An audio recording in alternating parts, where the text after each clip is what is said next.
Tinggalkan Palembang, awal Agustus Sriwijaya FC tur ke Jakarta hingga TC di Tanjung Enim. Tim Sriwijaya FC bersiap meninggalkan home base-nya Palembang dan tengah mematangkan rencana tur ke Jakarta awal Agustus tahun 2022 ini. Menurut Meg, Coach Liestiadi telah merencanakan tur ini nantinya diperkirakan bakal memakan waktu selama 10 hari. Sudah mulai lembut. Coach, ada rencana katanya hari Sabtu kayaknya nanti ada uji coba juga di sini juga, Coach ya? Sabtu sore kita uji coba sama tim lokal. Nanti untuk masalah lawan uji coba dikonfirmasi sama Coach Maya. Siap, oke. Ya. Coach, dari selama 3 minggu ini apa Coach evaluasi kita, Coach, dari sini?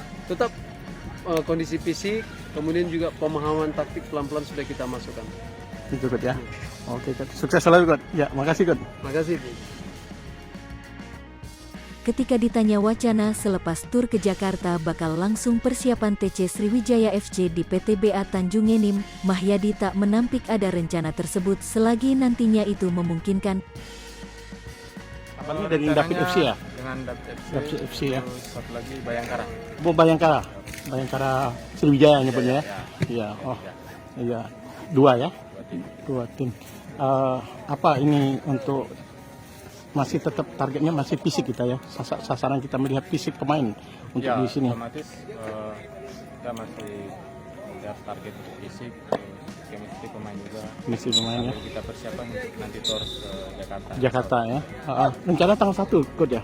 Kalau tanggalnya belum tahu ya. Seperti awal bulan. Awal bulan ya. Sementara Sekretaris Tim Sriwijaya FC Safrizal Afandi ketika dikonfirmasi membenarkan ada rencana tur ke Jakarta dan wacana TC Sriwijaya FC di PTBA Tanjung Enim.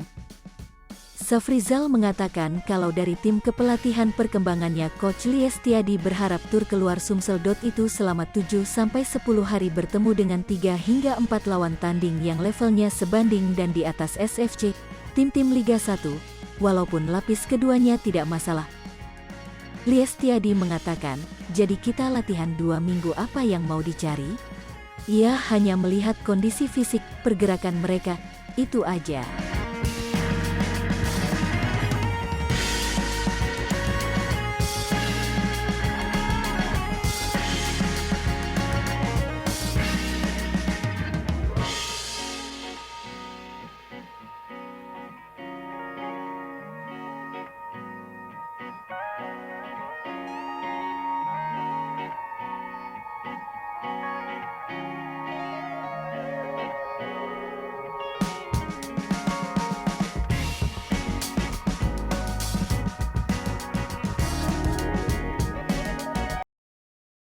Hai pemirsa Sri Popo TV, jangan lupa komen, like, dan subscribe, serta tonton terus berita-berita terupdate lainnya ya.